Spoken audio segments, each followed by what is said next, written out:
ibadah hari ini kami lakukan di dalam nama Tuhan Allah Bapa yang menciptakan langit, bumi, laut beserta isinya, yang tidak pernah meninggalkan pekerjaan tangannya, kekal kasih setia, kasih karunia dan damai sejahtera dari Tuhan Allah Bapa, Tuhan Yesus Kristus, kiranya menyertai saudara sekalian. Amin. Kita adalah anak-anak Tuhan dan disebut oleh Tuhan anak-anak Tuhan atau anak-anak terang. Sudah seharusnya, sudah sepatutnya kalau kita harus hidup yang benar di hadapan Tuhan, karena hidup benar adalah kunci dari kebahagiaan kita. Mari tema ibadah kita hari ini kita sambut dengan Kidung Jemaat nomor 46.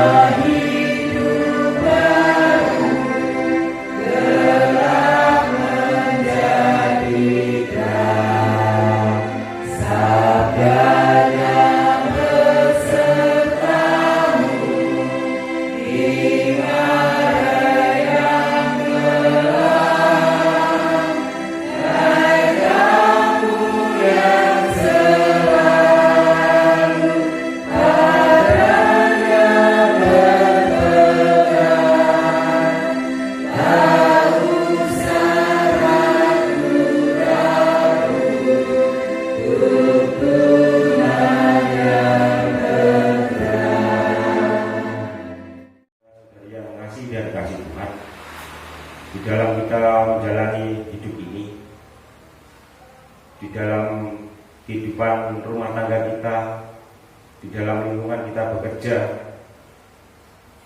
maupun di tengah masyarakat, kita pasti melakukan dosa dan pelanggaran. Mari Bapak Ibu, pada hari ini kita serahkan segala dosa dan pelanggaran kita. Saya persilakan panjenengan semua untuk berdoa secara pribadi dan nanti akan saya lanjutkan. Dipersilakan. Kami serahkan segala dosa dan pelanggaran kami. Ya Tuhan, kami serahkan dosa dan pelanggaran kami yang kami kerjakan, yang kami lakukan, yang kami sengaja dan maupun yang tidak kami sengaja, dan mungkin masih di dalam pandangan kami. Ya Tuhan, ampunilah kami ya Tuhan. Amin. Bagi siapa saja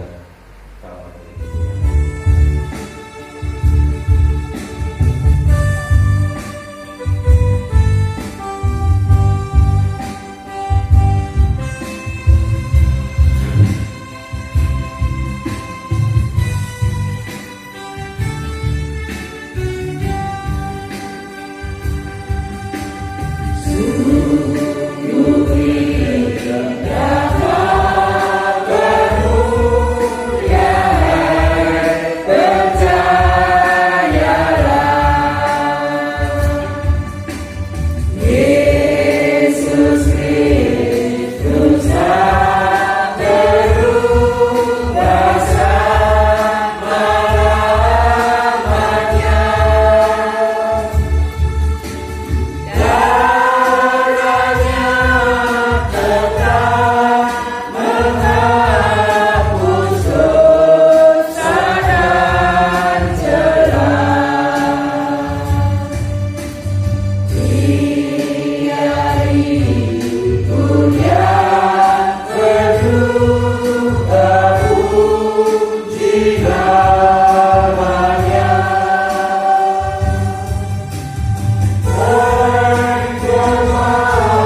berdoa.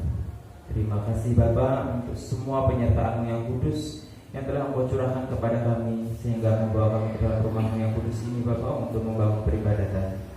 Bapa, kiranya berkatilah setiap hati dan jiwa pikiran kami, agar apa yang firman yang akan Engkau tabur pada pagi hari ini boleh tertanam pada hati kami dan boleh menjadi cerminan di kehidupan kami Bapa. Bapa, kami juga berdoa untuk saudara kami Pak Aris yang akan melayani firman Engkau Bapa. Kiranya Engkau urapi dengan Roh yang kudus Bapa, sehingga apapun yang akan disampaikan beliau nantinya bukan semata-mata karena keinginan dan kehendak beliau, tapi semuanya hanya karena keinginan Engkau Tuhan. Bersabdalah Tuhan, di pagi hari ini anak-anak-Mu siap untuk mendengarkan. Haleluya. Amin.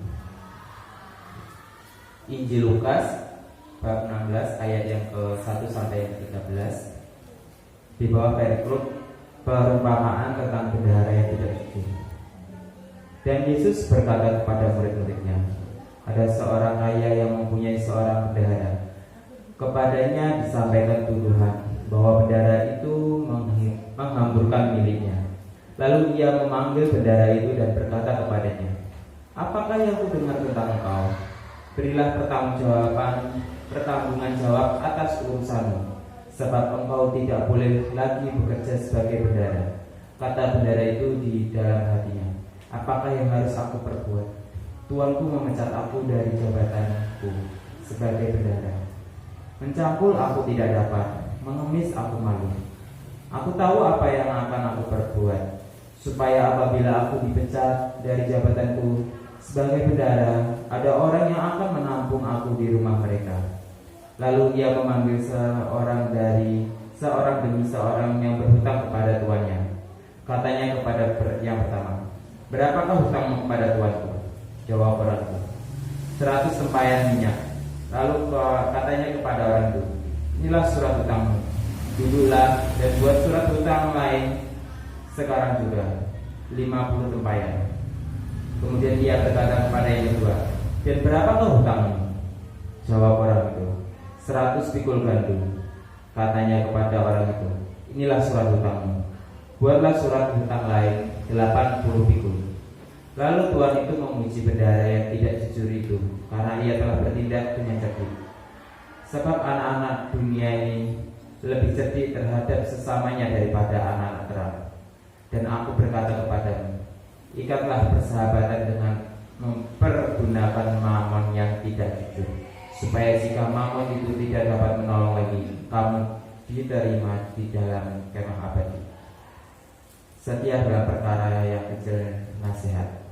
Barang siapa setia dalam perkara kecil, ia setia juga dalam perkara besar. Dan barang siapa tidak benar dalam perkara-perkara kecil, ia tidak benar juga dalam perkara-perkara besar. Jadi jikalau kamu tidak setia dalam hal mamon yang tidak jujur, siapakah yang akan mempercayakan kepadamu harta yang sesungguhnya? Dan jikalau kamu tidak setia dalam harta orang lain, siapakah yang akan menyerahkan hartamu sendiri kepadamu? Seorang hamba tidak dapat mengabdi kepada tuan, mengabdi kepada dua tuan. Karena jika demikian, ia akan membenci yang seorang dan mengasihi yang lain, atau ia akan setia kepada yang seorang dan tidak meninggalkan yang lain. Kamu tidak dapat mengabdi kepada Allah dan kepada Mammon. Amin.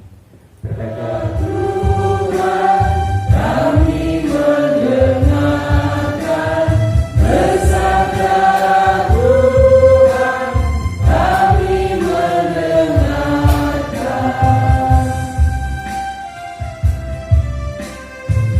Kuatkanlah kami dan hiburlah kami. Kuatkanlah kami dan hiburlah kami. Saya yakin panjenengan selalu sehat. Amin. Keadaannya luar biasa. Amin. Yang saya tanyakan, sudah sarapan Pak belum?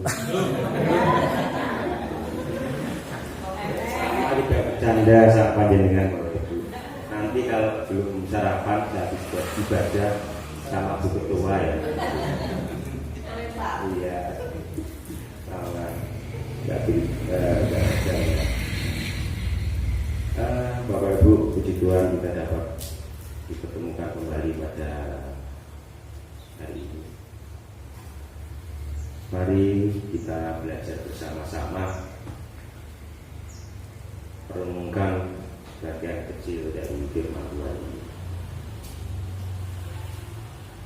Lukas 16 ayat 1 sampai 13.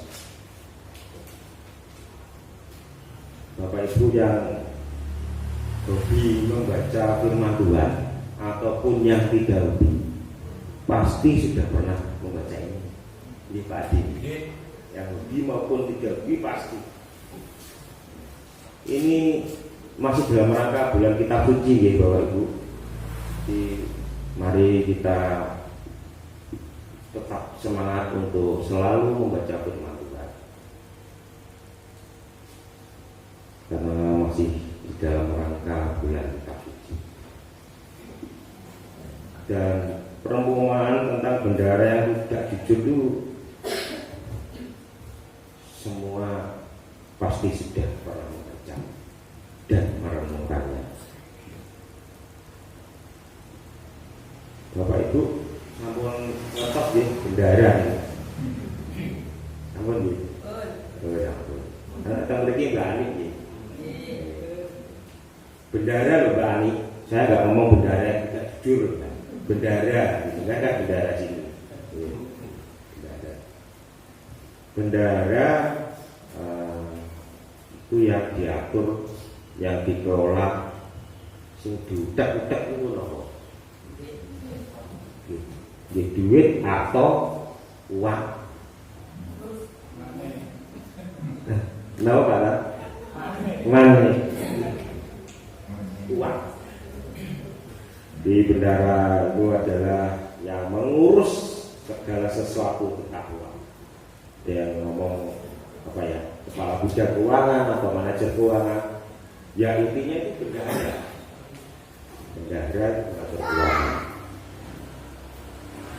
Bapak Ibu, kita akan bicara masalah bendahara dan uang di sini. Uang adalah sering disalahpahami secara negatif. Di dalam Alkitab itu adalah namanya mamon. Mamon. Karena disalahpahami yang negatif, kadang ada yang ngomong itu uang itu setan gak. Jadi Tuhan yang kedua. Tuhan yang kedua. Maksudnya apa? Karena sifat uang itu mirip-mirip kayak Tuhan. Loh kok bisa? Iya. Tuhan itu sangat berkuasa. Uang itu berkuasa dan ada di mana-mana. Uang itu berkuasa dan ada di mana-mana. Ya. Saya mau tanya kepada dengan semua. Yang di sini yang tidak butuh uang dan yang tidak punya uang siapa itu?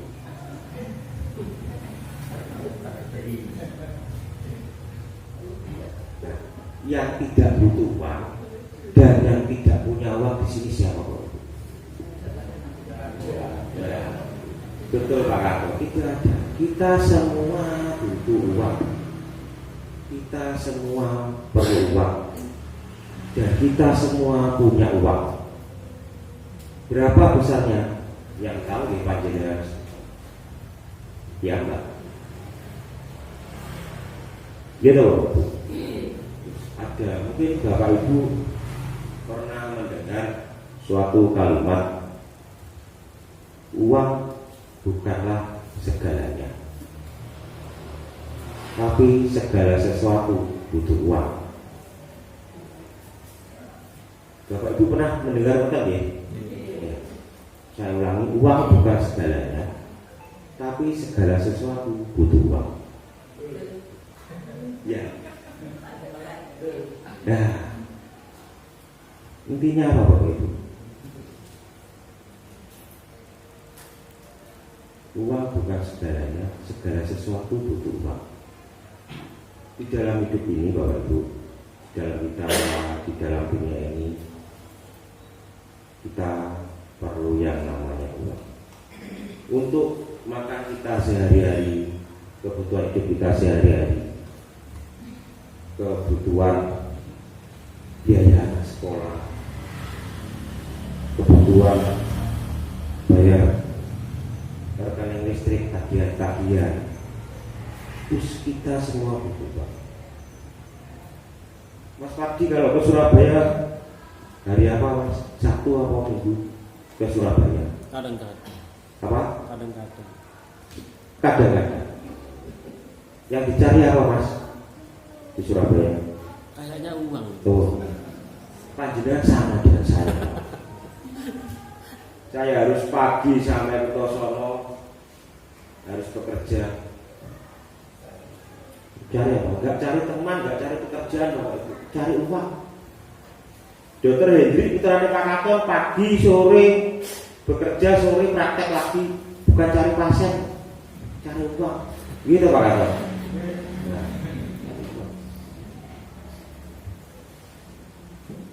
kita butuh uang Bapak Ibu untuk digaji. Tapi uang bukanlah segala-galanya. Karena apa Bapak Ibu?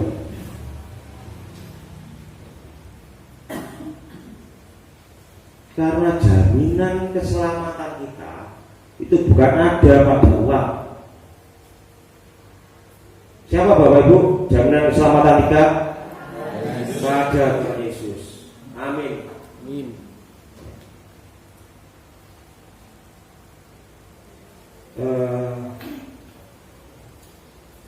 Kemarin saya itu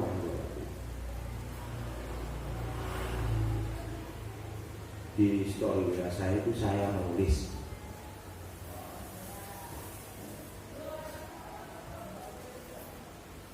tokoh bisnis, salah satu orang yang terkaya di dunia, penemu Microsoft. Siapa Mas? Kalau penemu Microsoft, perangkat lunak komputer, tahu. Itu saya tidak tahu apa itu Microsoft. Ini kan dengar mawon Bu. Wah, betul Pak di bawah. Beliau adalah Bill Gates Bapak Ibu. Dan ini ajaran dunia nih Bapak Ibu. Bill Gates itu menulis suatu kalimat.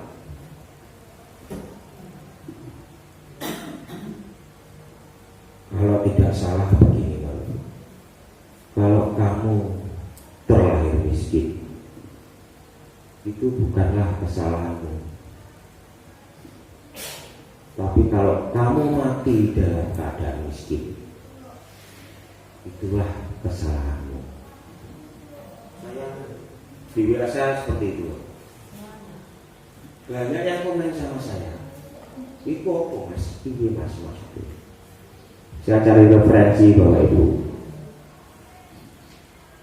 Kalau kamu terlahir miskin, itu bukanlah kesalahanmu. Kalau kamu mati dalam keadaan miskin, itulah kesalahanmu.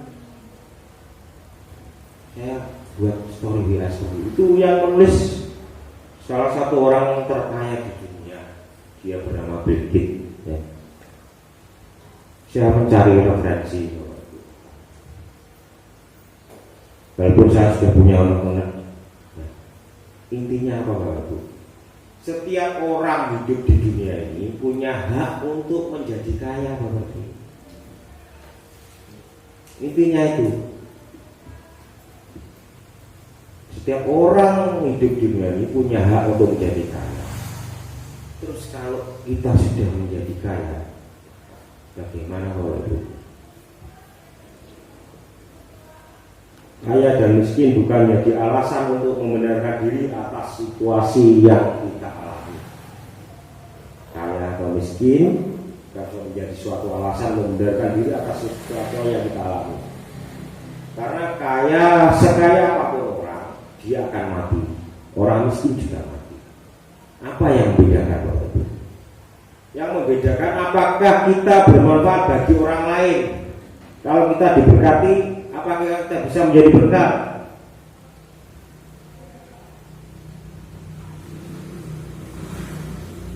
Seperti itu Bapak Ibu.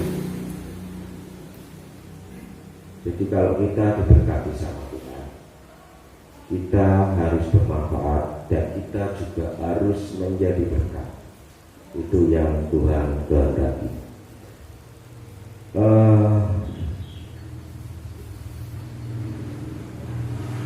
Mari kita kembali ke bacaan kita, Bapak Ibu. Perumpamaan tentang bendahara yang tidak jujur. Singkat cerita, simpelnya kata di Bapak Ibu. Jadi ada seorang yang kaya mempercayakan harta miliknya, menitipkan pada seorang yang namanya bendahara. Ada tuduhan pada seorang bendahara ini bahwa dia akan dipecat dari menjadi seorang bendahara. Karena apa, Bapak Ibu? Karena dia menghamburkan uang milik. Terus dia memanipulasi data keuangannya, data akuntingnya ya, Bapak Ibu. Karena owner ini, pemilik ini ingin mengaudit catatan, ingin mengaudit catatan. Ya, yang 100 jadi 80, yang 100 jadi 50.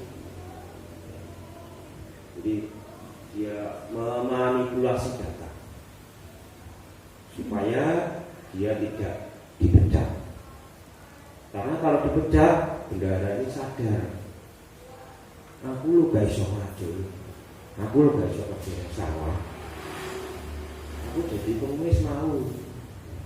Bisanya ya jadi bendahara. Untuk supaya bendahara yang tidak jujur ini, dia memanipulasi datanya, jadi supaya tidak dipecat. Dan tuan ini senang, Bapak Ibu.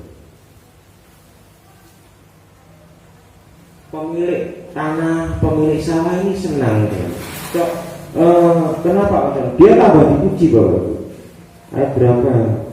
Lukas 16.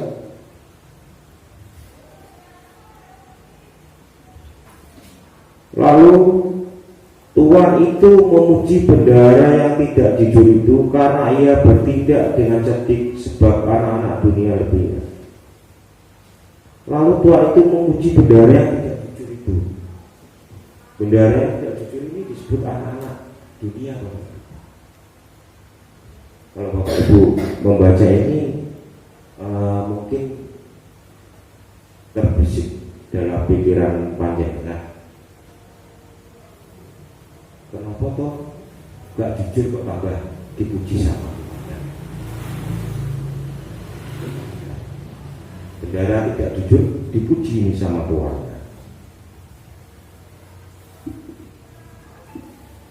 Kenapa?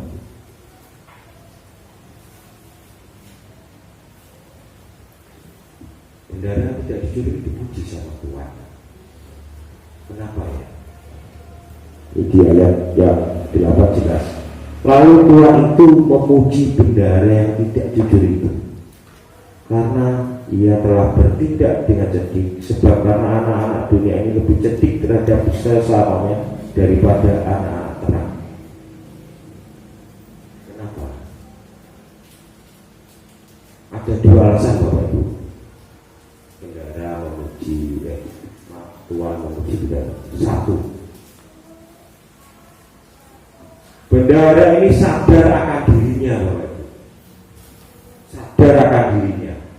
Dalam arti sadar, aku dipecat, aku gak bisa kerja apa-apa. Menyadari akan dirinya, terus mempersiapkan masa depannya. Mempersiapkan masa depannya. Dalam artian apa? Dia memberi kebaikan pada orang-orang yang buta pada mereka. Pasti senang gak Bapak Ibu? Utangnya 100 gak balik 50, utangnya 100 gak balik 50. Pertama sadar, nah. Tapi Bapak Ibu, ini adalah anak-anak dunia. Kita sebagai anak-anak Tuhan, anak-anak terang, dituntut cerdik dan lebih tulus. kita dituntut untuk jujur. Jujur atau tidak curang. Bendahara ini tidak jujur alias curang. Kalau kita anak-anak Tuhan, kita tidak boleh curang. Kita harus menjadi jujur. Seperti itu Bapak Ibu. Kita sebagai anak-anak Tuhan, anak-anak terang dituntut sama Tuhan untuk menggunakan apa yang Tuhan titipkan pada kita, yaitu uang atau mamon. Mamon adalah dewa benda atau dewa kekayaan yang dititipkan pada kita. Dan nanti suatu saat kita akan dimintai pertanggungjawaban pada Tuhan atas apa yang Tuhan titipkan pada kita. Tuhan akan meminta pertanggungjawaban pada kita semua.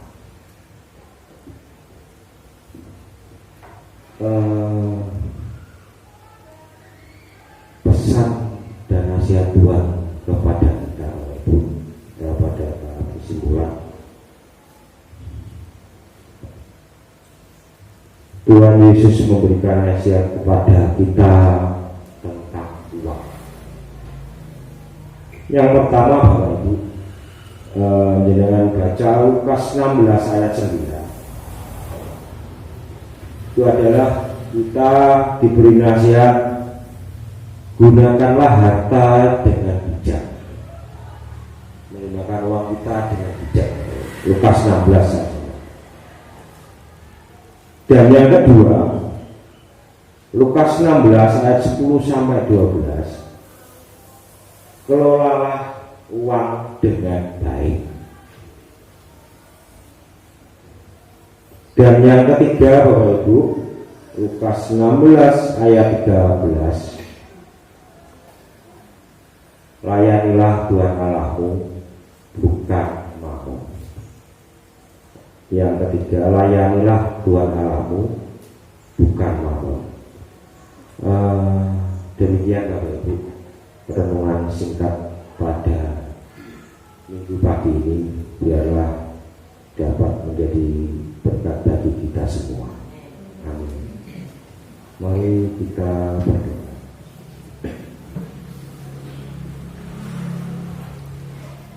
Tuhan Yesus, terima kasih kalau pada hari ini mengajar kami akan mamon yang tidak jujur ini. Tuhan, Kau mengajarkan kami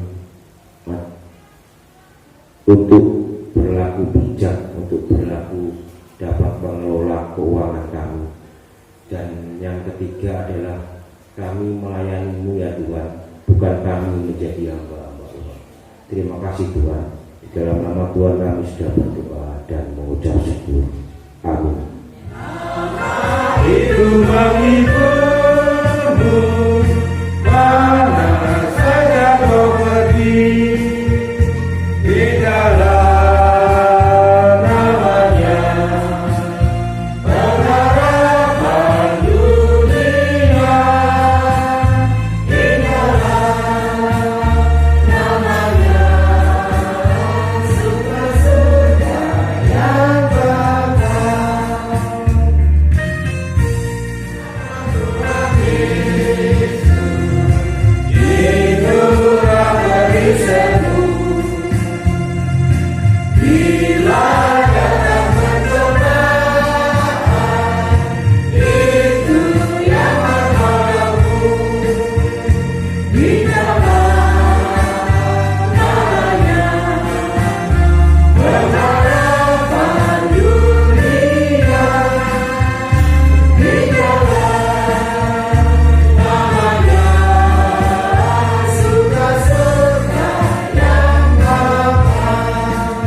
disalibkan, mati dan dikuburkan, turun ke dalam kerajaan maut.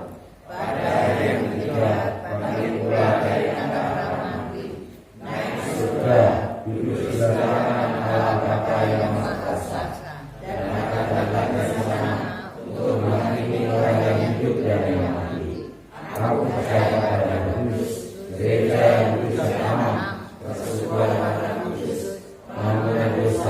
kebangkitan daging dan hidup yang kekal.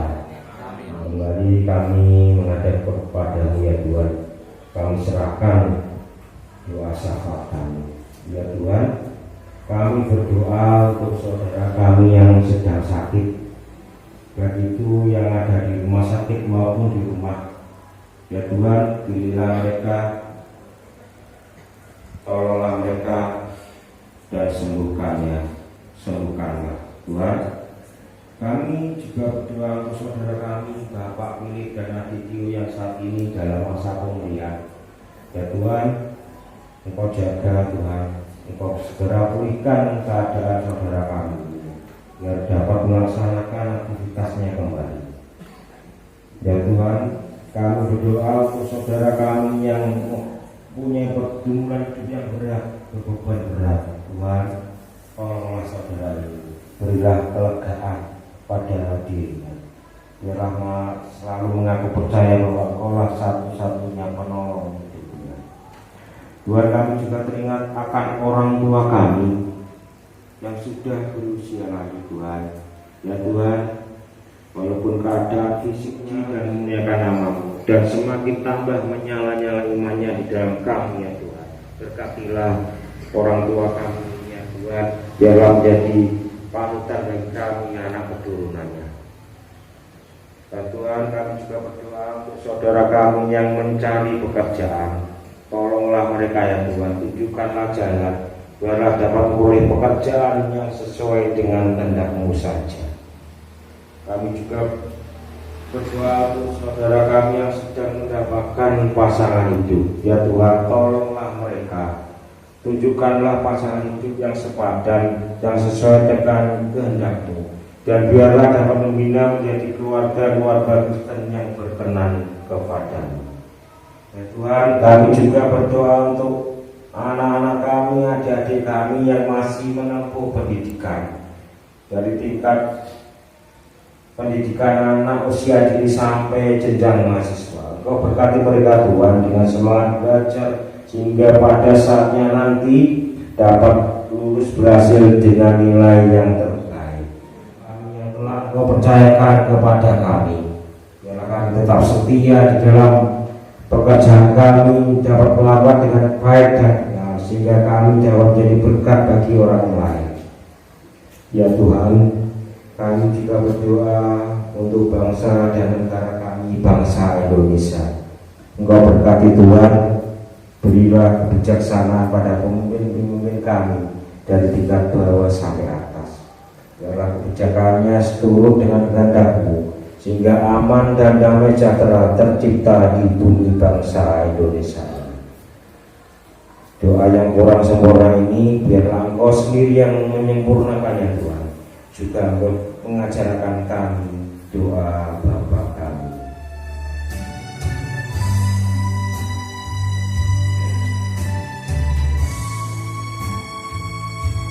Yang di surga,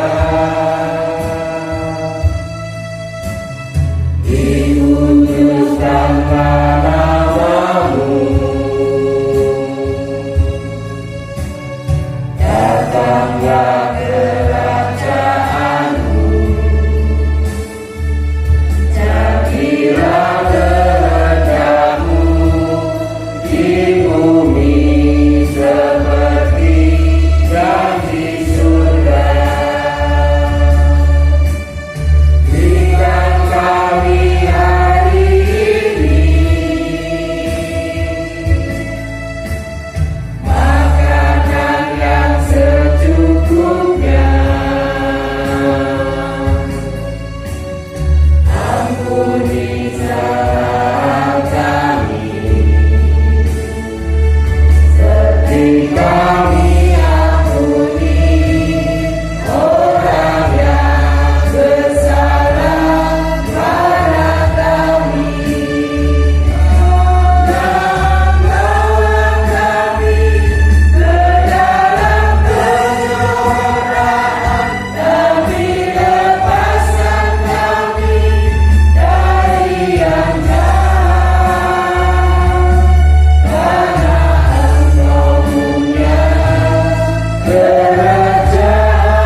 tiba saatnya kita mempersembahkan buat Tuhan yang sudah kita siapkan dari rumah kita masing-masing. Adapun dasar persembahan terambil dari 2 Korintus 8 ayat 12 dan Imamat 19 ayat 5. Demikian bunyi firman itu. Sebab jika kamu rela untuk memberi, maka pemberianmu akan diterima. Kalau pemberianmu itu berdasarkan apa yang ada padamu, bukan berdasarkan apa yang tidak ada padamu. Apabila kamu mempersembahkan korban keselamatan kepada Tuhan, kamu harus mempersembahkan sedemikian hingga Tuhan berkenan akan kamu. Amin. Dasar persembahan ini diiringi jemaat 439.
Tuhan Yesus yang Maha Baik, kembali kami datang untuk mengucap syukur dan terima kasih ya Tuhan.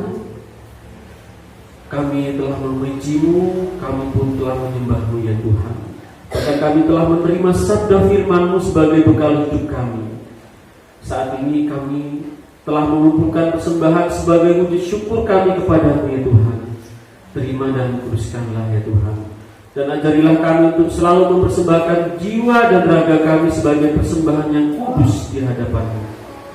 Bagi saudara kami pada hari ini yang belum bisa mempersembahkan untuk-Mu ya Tuhan, kami yakin dan percaya kasih-Mu akan selalu nyata buat kami semua.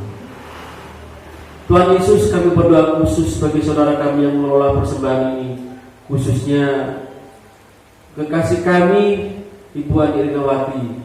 Berilah beliau roh kebijaksanaan agar persembahan yang kami kumpulkan ini hanya sebagai sarana pelebaran kerajaan-Mu di bumi ini, khususnya di Pantang Warijaya. Demikian doa ini kami serahkan kepada-Mu ya Tuhan sebagai juru selamat kami yang hidup dan sejati. Haleluya, amin. Kami dari hadapan Tuhan dengan damai dan sukacita. Hiduplah benar di dalam Tuhan, karena itu adalah kunci kebahagiaan. Kita terima berkat Tuhan. Diberkatilah rumah tanggamu, diberkatilah kesehatanmu, diberkatilah keuanganmu. Engkau akan menjadi saluran berkat bagi banyak orang. Tuhan Allah Bapa, Putra dan Roh Kudus, ketiganya yang esa, memberikan perlindungan, berkat, kasih karunia, dan damai sejahtera kepada saudara-saudara. Amin. Haleluya.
Saya bukan pasukan berjalan, pasukan berkuda, pasukan menembak. Saya tidak menembaki musuh, tapi saya laskar Kristus. Ya, akulah bagian dari satu pasukan, tapi perang fisik tidak kulakukan. Bukan berseragam, kamuflase atau dar-der-dor, udah basi. Diriku berperisai ikan iman, diriku bersenjatakan firman, diriku semangat menggelegar, diriku tetap berdiri tegak. Ku di sini bukan angkatan bersenjata, menembaki musuh dengan rata, berbaju dinas untuk berperang dan siap untuk menyerang. Tapi ku melangkah di jalan Tuhan, di mana ku tepis semua keresahan, menjauhkan diri dari kegelapan, coba untuk menghindari kehilafan. Saya bukan pasukan berjalan, pasukan berkuda, pasukan menembak. Saya tidak menembaki musuh, tapi saya laskar Kristus. Iblis memanah dengan api, ku sempat cemas, tetapi ku tangkis dengan firman suci. For his words is a lamp unto my feet. Bukan salib atau bawang putih, usir iblis gunakan firman suci. Alkitab dibaca, jangan simpan di laci, angkat panji, dia layak dipuji. Bala tentara surga, bersenjatakan cinta, datang menyapa, buatku terjaga, mendaratku terbangun sambil terhuyun-huyun. Sekian lama berada dalam gelap, terlena dalam dunia yang gemerlap. Sekarang ku datang mendekat, Tuhan utuslah Roh Kudusmu, terang di dalam hatiku, menjadi suatu kekuatan baru. Come on, come on, come on. Saya bukan pasukan berjalan, pasukan berkuda, pasukan menembak. Saya tidak menembaki musuh, tapi saya laskar Kristus. Saya laskar Kristus, saya laskar Kristus. Saya tidak menembaki musuh, tapi saya laskar Kristus.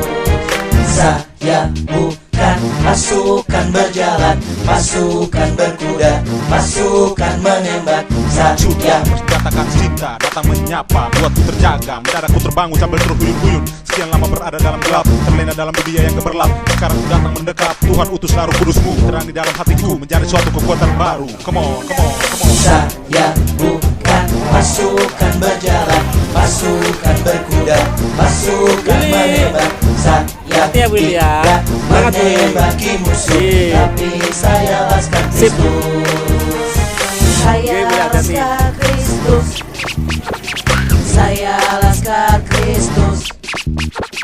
Saya tidak menembaki musuh, tapi saya laskar Kristus. Saya bukan pasukan berjalan, pasukan berkuda, pasukan menembak. Saya tidak menembaki musuh, tapi saya laskar Kristus.